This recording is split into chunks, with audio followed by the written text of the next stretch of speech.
The FBI agent's flashlight hit my face like a spotlight at an execution. I was holding a ledger page, $43, scrawled in Philip's handwriting, the kind that gets sharper when someone's drowning. Behind me, the red velvet curtains we'd argued about installing because they cost $3,000, and I'd said that's insane, and he'd said, trust me. I didn't trust him. I just stopped asking questions. The agent's radio crackled. Mrs. Wetzel, we need you to put that down. I looked at the number again. $43. My husband died owing everyone everything and left me this. Here's what I knew about my husband. He left for the bank every Tuesday at 9:47 a.m. He ordered his coffee black with 2 sugars. He folded his socks into tight squares that fit exactly in the drawer dividers I bought from that container store with the aggressive sales associates. Here's what I didn't know. The bank visits were a performance. The Tuesday ritual was covering weekly margin calls. Those sock dividers? I'd paid for them with money that belonged to the Kowalskis next door, the ones who'd trusted Phillips with their retirement because he had a CPA license, and that made him legitimate. The funeral was 6 hours ago. 200 people showed up. I shook hands until my palm was raw, listened to phrases like pillar of the community and taken too soon, while my dress stuck to my back with sweat that had nothing to do with the August heat. Because 30 minutes before the service, while I was alone in our bedroom trying to make my face look like grief instead of terror, I'd gotten a text from an unknown number. The vent in his office. Check it. I did. I found a ledger, handwritten, the pages crinkled like they'd been folded and unfolded compulsively, columns of numbers that didn't match any bank statement I'd ever seen, names I recognized, neighbors, clients, my sister-in-law, and at the bottom of the last page, circled 3 times, $43. That's when the doorbell rang. Not a ring, actually, more like someone leaning on it, holding it, the way cops do when they're not asking. I looked out the window. 5 vehicles, men in windbreakers with 3 letters stenciled across the back. The number on the page blurred. $43. That's what my marriage was worth. The marriage was worth $43. But 2 hours before I knew that, I still thought it might be worth saving. The Hendersons were telling the casserole story again, the one where Phillips brought them a tuna bake after their son's accident, and it was just the most thoughtful thing. I smiled, nodded. My jaw ached from holding the expression. Someone touched my shoulder. Condolences delivered in that hushed voice people use around the newly broken, and I mumbled something about needing air. I didn't need air. I needed Philip's office. The room still smelled like him, that specific combination of printer toner and the sandalwood cologne I'd bought him for our anniversary because the saleswoman said it projected authority. I'd believed that mattered. God, I'd believed so many stupid things. The desk was exactly how he'd left it. Pens arranged by height, stapler perpendicular to the edge. Phillips lived by right angles. He used to joke that chaos was just order waiting to be filed. I'd found it charming once, the way you find a quirk charming before you realize it's not a quirk, it's a warning sign. I opened the filing cabinet first. Tax returns, client folders, everything labeled with those little plastic tabs he ordered in bulk. Normal. Then the desk drawers. Checkbook, receipt box, a stack of those yellow legal pads he used for notes, each page numbered in the top corner like evidence. Nothing. The text message had been specific. The vent in his office. I looked up at the ceiling. Standard white grate, the kind that comes with every suburban house built after 1995. I dragged his leather chair over, the one that cost more than our first car, and climbed up. The screws were loose. Not just loose, gone. The grate lifted away in my hands, and that's when my stomach dropped. Because organized people don't have loose vents. They don't have hiding places. My hands started shaking. Phillips wasn't meticulous. He was drowning and documenting every second of it. That's when I heard the doorbell. That long, insistent pressure that means someone's not leaving. The 3 letters on those windbreakers became 3 different letters on the screen in front of me. API. Application Programming Interface. I didn't know what that meant. Agent Cardona did. Mrs. Wetzel, when did your husband tell you about his trading accounts? His what? She looked at me the way you look at someone who's lying badly. Eyebrows up, mouth flat. I wasn't lying. I was just phenomenally stupid.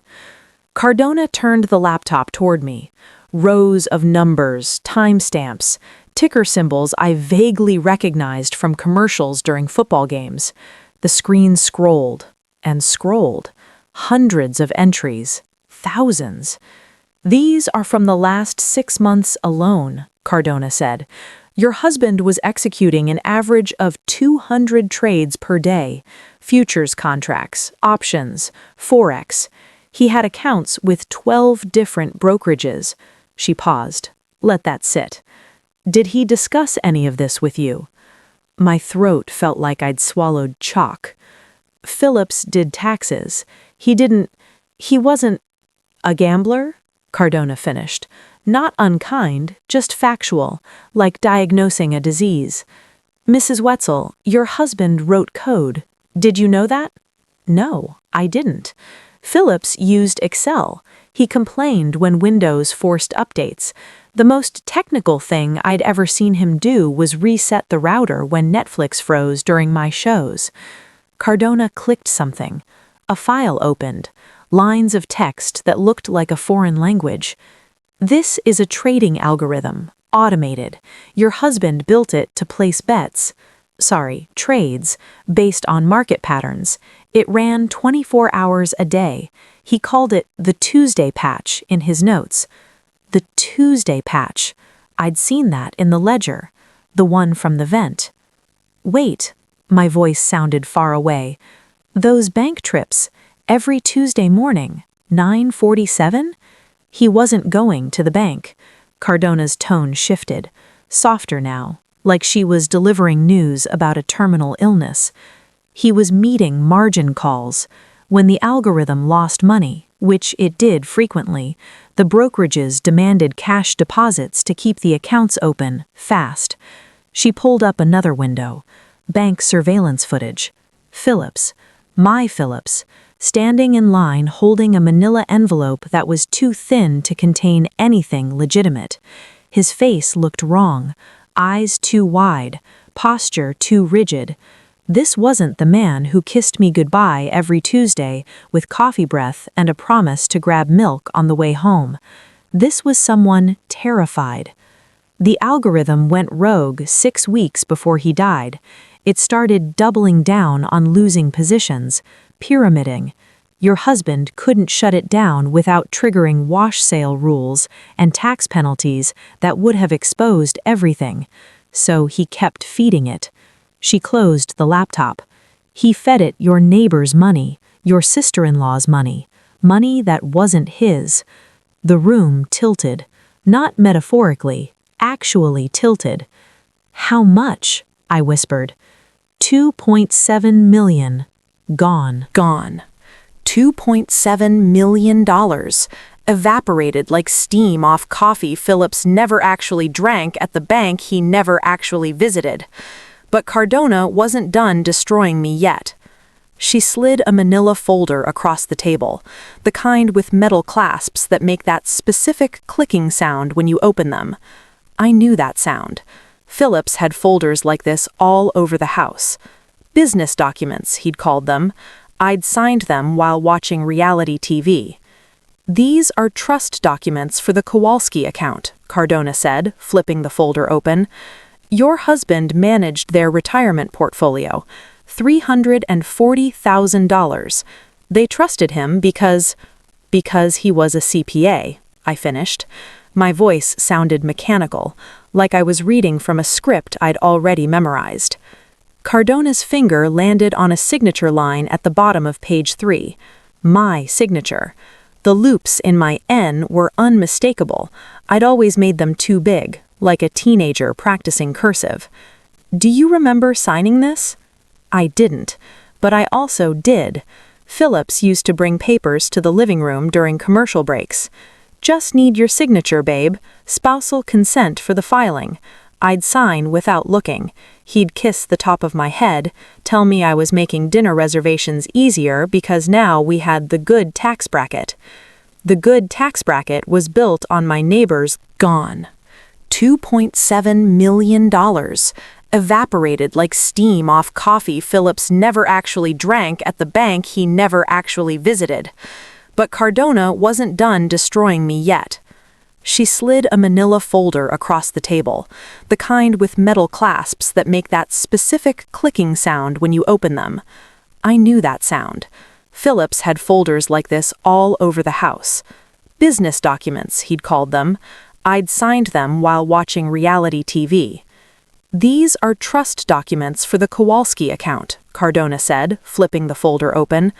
Your husband managed their retirement portfolio, $340,000. They trusted him because he was a CPA, I finished. My voice sounded mechanical, like I was reading from a script I'd already memorized. Cardona's finger landed on a signature line at the bottom of page 3. My signature. The loops in my N were unmistakable. I'd always made them too big, like a teenager practicing cursive. Do you remember signing this? I didn't, but I also did. Phillips used to bring papers to the living room during commercial breaks. Just need your signature, babe. Spousal consent for the filing. I'd sign without looking. He'd kiss the top of my head, tell me I was making dinner reservations easier because now we had the good tax bracket. The good tax bracket was built on my neighbor's life savings. Cardona flipped pages. More signatures. More of my handwriting authorizing things I'd never read. Transfer requests. Account modifications. A loan application against someone else's portfolio that listed me as co-trustee. Mrs. Wetzel, under federal law, if you signed these documents, you're not just a witness, you're a fiduciary. You had a legal obligation to... I didn't know. The words came out too loud, too desperate. I didn't know what I was signing. That's not a defense. Cardona's face didn't change. She'd probably said this same sentence to 100 people who'd made my exact mistake. Ignorance doesn't negate responsibility. Your signature gave your husband legal authorization to move funds, which means legally you authorized the fraud. The room got smaller, like the walls were sliding inward on tracks. The Kowalskis are your friends, correct? Cardona pulled out another document. This one had a photo paperclipped to the corner, a Christmas card from 3 years ago. Me and Phillips standing with Barbara and Jim Kowalski in front of their RV, the one they'd bought for retirement, the retirement that no longer existed. They were at the funeral today, Cardona said. I saw you hug Mrs. Kowalski. I had. She'd cried into my shoulder, told me Phillips was a good man, the best. I'd said thank you. I'd meant it. When did you last speak to them about their account balance? Cardona asked. I didn't. Phillips handled. I stopped, heard what I was about to say. Phillips handled everything, which meant I'd handled nothing, which meant I'd signed away my right to claim innocence the moment I'd stopped asking questions. Cardona closed the folder. Mrs. Wetzel, I need to be very clear about your legal position. You're not currently under arrest, but you are absolutely a suspect. Suspect? The word hung in the air like smoke after a gunshot. Cardona kept talking, something about cooperating with the investigation, about how voluntary disclosure could reduce penalties, but I wasn't listening anymore.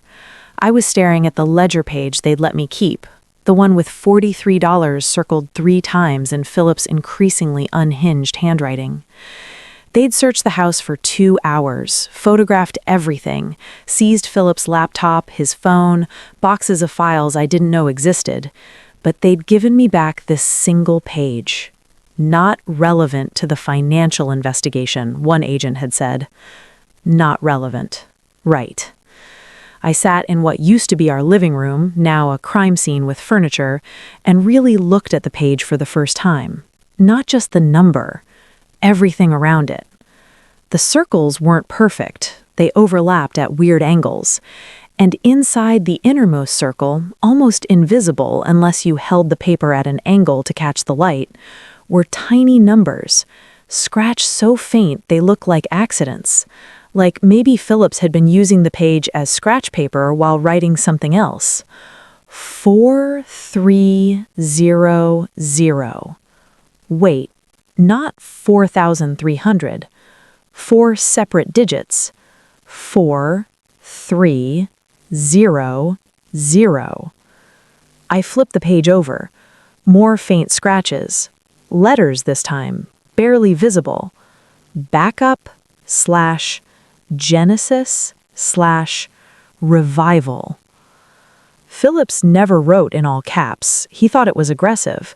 Makes you look like you're shouting in an email, Nelda. But here it was, shouting from beyond the grave. My hands started shaking, not from fear this time, from something else. Something that felt dangerously close to hope.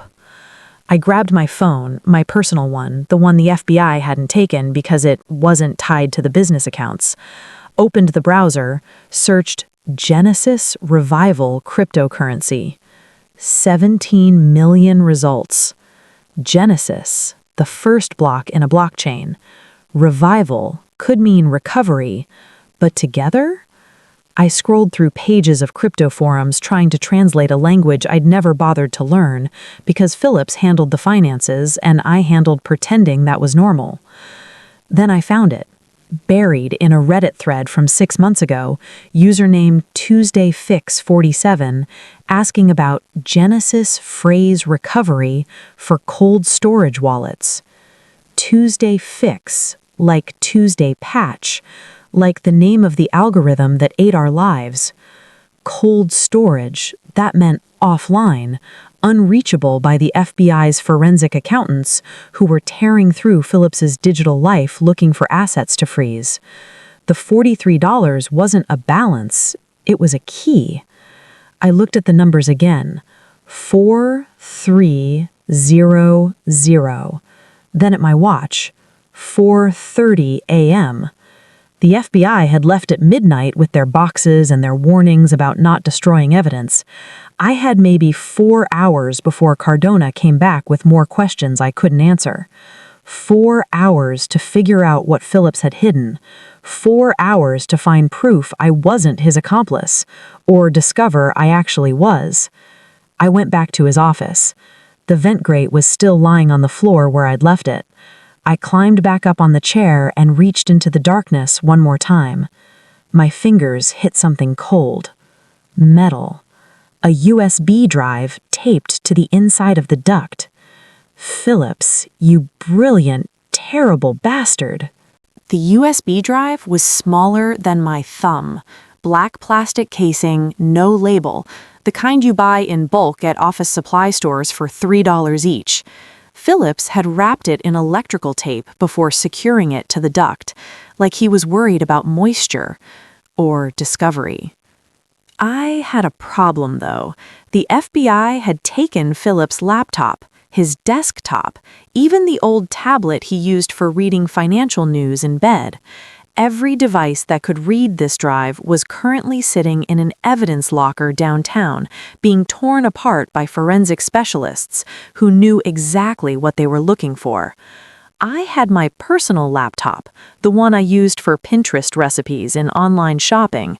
Phillips had never touched it, called it your toy whenever I left it on the kitchen counter. Your toy might be the only thing that saves you now, Phillips. I plugged the drive in, waited for the notification sound. Nothing happened. The drive appeared in my file explorer as encrypted volume with a lock icon next to it. Of course it was encrypted. Phillips wouldn't hide something this carefully and then leave it readable by anyone who found it. A password prompt appeared. 12 empty boxes. I needed 12 characters exactly. My brain went blank. I knew nothing about Phillips's passwords. He handled all the accounts, never wrote them down, or so I'd thought before I found the manic ledger in the vent. What would he use? Our anniversary? Too obvious. His birthday? Same problem. Then I remembered the ledger page. Backup, Genesis, Revival. Backup was 7 letters, Genesis was 7, Revival was 7, but the prompt wanted 12. I tried combinations. Backup, Revival? Wrong. Genesis, Backup? Wrong. I had maybe 3 more attempts before the drive locked itself permanently. That's how these things worked, right? Or would it wipe itself? God, I didn't know. I'd never paid attention when Phillips talked about security. My fingers hovered over the keyboard, shaking again.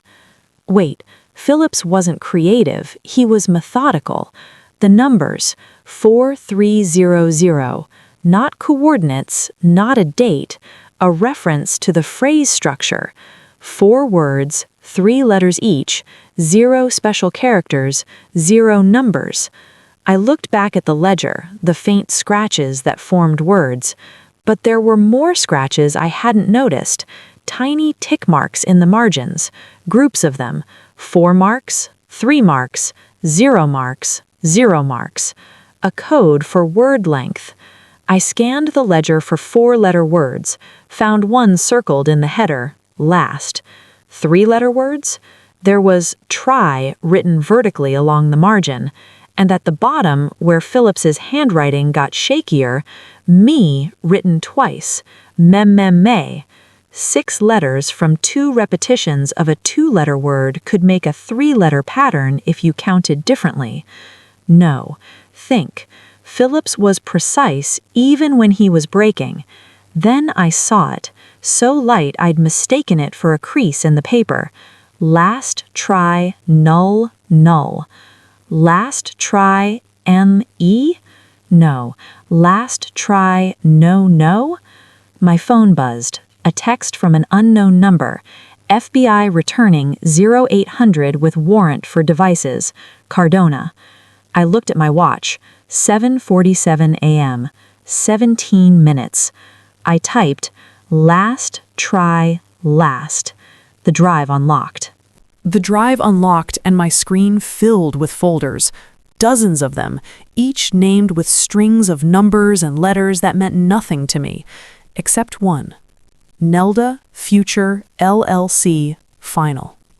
My name, in a folder I'd never heard of, on a drive hidden in an air duct like contraband. I clicked it. My stomach already knew what I was going to find before my brain caught up. This was where Phillips kept evidence of the affair, the other woman, the real reason he'd been so distant the last year, so obsessed with those Tuesday bank trips that weren't bank trips at all. The folder opened. Inside, incorporation documents, tax filings, bank statements, no photos of a mistress, no love letters, just paperwork. A limited liability company registered in Delaware on March 15, 2024, 7 months before Phillips died. Company name, Nelda's Future Holdings, LLC.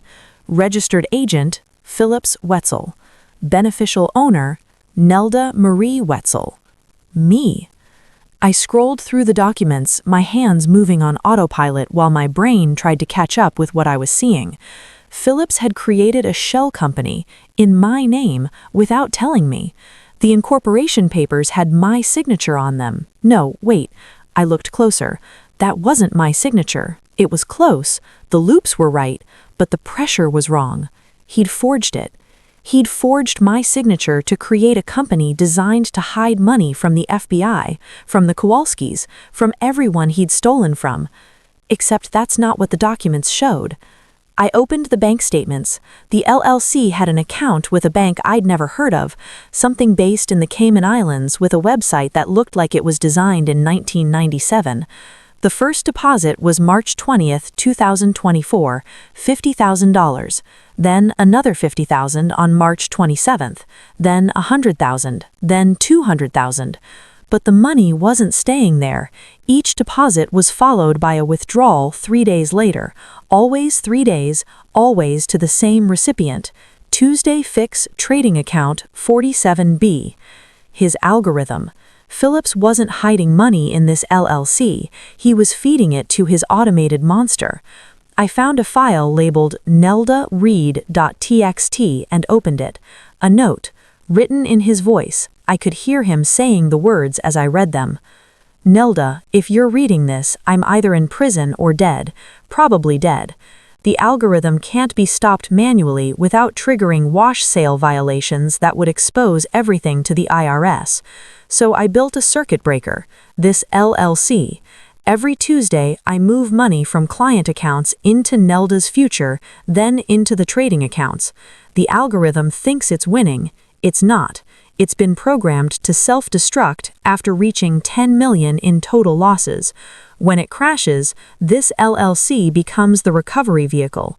The money that's left, the $43 or whatever survives, belongs to you, legally, untouchably. I built you a lifeboat. I just couldn't tell you about it without making you complicit. I'm sorry. I thought I could beat this. I thought I could double the money back and fix everything before you ever knew. I was wrong. P. 16 minutes until the FBI arrived.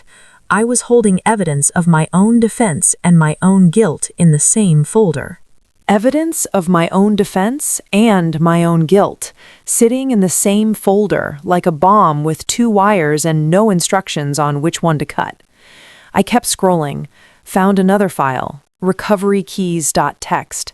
Inside were account numbers, passwords, access credentials for banks I'd never heard of in countries I couldn't pronounce. And at the bottom, a balance summary dated 3 days before Phillips died. Nelda's Future Holdings LLC, primary account $847,329.14. $847,000. Not the $2.7 million that had vanished, not even close, but enough. Enough to hire a lawyer who didn't work from a strip mall. Enough to disappear to a country without extradition treaties. Enough to be comfortable if I lived carefully. Or enough to pay back the Kowalskis, the Hendersons, my sister-in-law Karen, who'd trusted Phillips with her divorce settlement. Not all of what they'd lost, maybe 60 cents on the dollar if I did the math right, but something. Proof I wasn't the monster my signature on those documents suggested I was. I checked my watch. 11 minutes. The money was in my name, legally. Phillips had built the structure carefully. The LLC was registered before any of the fraud occurred, funded with what the documents called marital assets. A good lawyer could argue I had no knowledge of the source, that I was a victim too, that the account was my compensation for being married to a man who destroyed lives. I could take it and run, be in Mexico by tomorrow, Costa Rica by next week, somewhere warm where $800,000 could last a decade if you didn't need to maintain appearances. The doorbell rang, not the aggressive lean-on-it ring from yesterday, a polite double tap. They were being nice because they were about to ruin what was left of my life. I looked at the screen. The account interface was still open. Phillips had even left the transfer forms pre-filled. All I needed to do was change the destination account and hit submit. Wire the money to myself, to the LLC. Technically not theft, technically not even illegal, just morally bankrupt. My phone buzzed. A text from Barbara Kowalski. Thinking of you today. Coffee this week? My treat. Her treat. With what money, Barbara? The retirement account that doesn't exist anymore? The emergency fund Phillips gambled away on Tuesday afternoon while you were at book club? I looked at the transfer form. 8 clicks. That's all it would take. 8 clicks and I could have a life. Not the life I'd had, the house with the red velvet curtains, the BMW, the country club membership, but a life. Something, somewhere. Or I could have a conscience. Funny thing about choices, they're only real choices when both options are possible, when you can actually see yourself doing either thing. This wasn't theoretical anymore. The money was real. The access was real. The plane ticket I could buy with my credit card before they froze it, that was real too. The doorbell rang again, 3 times, quick succession. They were getting impatient. I put my hand on the mouse. The cursor hovered over the destination account. 1 click and I could type in my personal account number, the one the FBI didn't know about yet, the one that still had $1,700 in it from birthday checks I'd never deposited. $847,000, or 43. $43 was what Phillips thought our marriage was worth at the end. $847,000 was what he thought my silence should cost. I closed the laptop, ejected the USB drive, wrapped it back in the electrical tape Phillips had used, then added 3 more layers because my hands needed something to do besides shake. The doorbell became knocking, hard, urgent. "Mrs. Wetzel, we need you to open the door." I walked downstairs, past the red velvet curtains that cost $3,000, past the Italian leather sofa where I'd signed documents without reading them, past the kitchen with the marble countertops Phillips had installed because successful people have marble. Successful people, right. I opened the door. Agent Cardona stood there with 3 other people in FBI windbreakers. She had a folder in her hand, probably the warrant, probably my arrest papers. Probably both. "Mrs. Wetzel, we have a warrant to—" "I know where the money is." The words came out flat, factual, like I was reporting the weather. Cardona's eyebrows went up, just slightly, the professional mask slipping for half a second. "I'm sorry, what?" I held up the USB drive. Phillips left a backup. Everything's here. The LLC, the trading accounts, the access credentials, $847,000 in an offshore account in my name. I paused. Let that register. I'm surrendering it. All of it. And I want to make a statement. "Mrs. Wetzel, I need to advise you that you have the right to—" "I know my rights. I'm waiving them. I want to talk, now, downtown, recorded, whatever you need." My voice didn't sound like mine anymore. It sounded like someone who'd stopped being scared because they'd already lost everything that mattered. Cardona looked at the other agents. Some kind of silent communication happened. Then she took the USB drive from my hand like it might explode. "We'll need to verify this, and you should really have a lawyer present before—" "Verify it now. I'll wait, and I don't want a lawyer." I met her eyes. "A lawyer's job is to protect me. I don't want protection. I want to tell the truth." "The truth?" Cardona's tone shifted, skeptical now, like she'd heard 1,000 variations of this speech about people about to lie creatively. "The truth is, I was a coward. Phillips handled everything because I didn't want to know how anything worked. I signed papers during commercial breaks. I spent money without asking where it came from. And when he died, I found out the price tag for my willful ignorance was $2.7 million that belonged to people who trusted us." I gestured at the house behind me. "This isn't mine. The car isn't mine. The life I've been living was built on money stolen from my neighbors, and I didn't notice because I chose not to notice." Cardona was quiet, watching me like I was a puzzle she couldn't quite solve. "So here's what I'm offering. Full cooperation, complete access to everything on that drive, and I'm authorizing the immediate transfer of the LLC funds to a victim restitution account. Whatever's legally mine after that, if anything, I'll take, but the $847,000, that's theirs. The Kowalskis, the Hendersons, everyone Phillips stole from." I took a breath. "Including me." "You understand this doesn't guarantee immunity," Cardona said carefully. "The documents you signed—" "I understand I'm probably going to prison, but at least I'll go there knowing I'm not Phillips." I looked back at the house one last time. He built me a lifeboat. I'm choosing to sink with the ship instead. That has to count for something. The ship sank. Turned out, choosing to go down with it counted for exactly what I expected. Nothing legally, everything personally. The federal prosecutor offered a deal. 18 months in a minimum security facility in exchange for complete cooperation and the immediate transfer of the LLC funds. My court-appointed lawyer, the one I'd finally accepted after Cardona insisted, told me to take it. You signed the documents, Mrs. Wetzel. Ignorance isn't a defense, but remorse is currency. I took it. Served 14 months, got out early for good behavior, which is easier when you're not actually a criminal, just someone who married one and didn't ask questions. 3 years after Phillips died, I'm standing in a studio apartment in a part of town where the houses don't have red velvet curtains. The kitchen is galley style. The bathroom has a shower curtain instead of glass doors. The whole place is smaller than Phillips' home office where I found the ledger that ended my old life. I work at a nonprofit now. We help small business owners with bookkeeping. The irony isn't lost on anyone, especially not my boss, who hired me specifically because of my unique perspective on financial oversight. Her words, "I think she means my mugshot comes up when you Google my name, but I appreciate the euphemism." The pay is terrible, $23 an hour. I do the math every time I deposit my paycheck. That's $46 for every 2 hours of work. More than Phillips left me, less than I used to spend on a single lunch at the country club. On my wall, in a cheap frame from the drugstore, is the ledger page, the one with $43 circled 3 times. I look at it every morning while I drink coffee, black, no sugar, the way I actually like it instead of the way Phillips always made it. Barbara Kowalski got 62 cents on the dollar.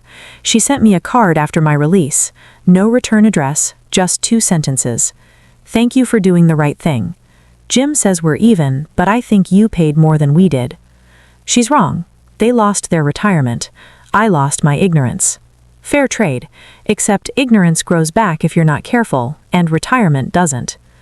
Sometimes I wonder what would have happened if I'd taken the money, if I'd typed in my account number instead of calling Cardona. I'd probably be in Costa Rica right now, drinking something with an umbrella in it, wondering which day the FBI would finally show up at my door. Instead, I'm here, in a 400 square foot apartment that costs $800 a month. I pay the rent myself. I read every document before I sign it. I balance my checkbook weekly, even though nobody does that anymore. Last Tuesday, because of course it was a Tuesday, I got a letter from the IRS. My hands shook when I opened it. Old habits, old fear. It was a refund check. $73. I'd overpaid my quarterly taxes. I laughed, actually laughed, hard enough that my neighbor knocked on the wall to ask if I was okay. I'm more than okay. I'm solvent. I'm employed. I'm free. The $43 on my wall isn't a reminder of what I lost, it's a receipt for what I bought. The ability to look at myself in the mirror without flinching. The knowledge that safety isn't something someone else gives you, it's something you build by paying attention, asking questions, and refusing to sign your name to things you don't understand. Phillips left me $43 and a choice. I chose poorly by his standards. By mine? I chose perfectly. If this made you look at your own bank statements differently, if you felt the weight of that $43 note in your own hands, then you understand why I'm still telling this story. Subscribe not because I need the numbers, but because someone watching this right now is signing documents they haven't read. Maybe seeing what happened to me will make them stop and ask one question. Do I actually know what I'm agreeing to? That question saved my life. It might save yours too.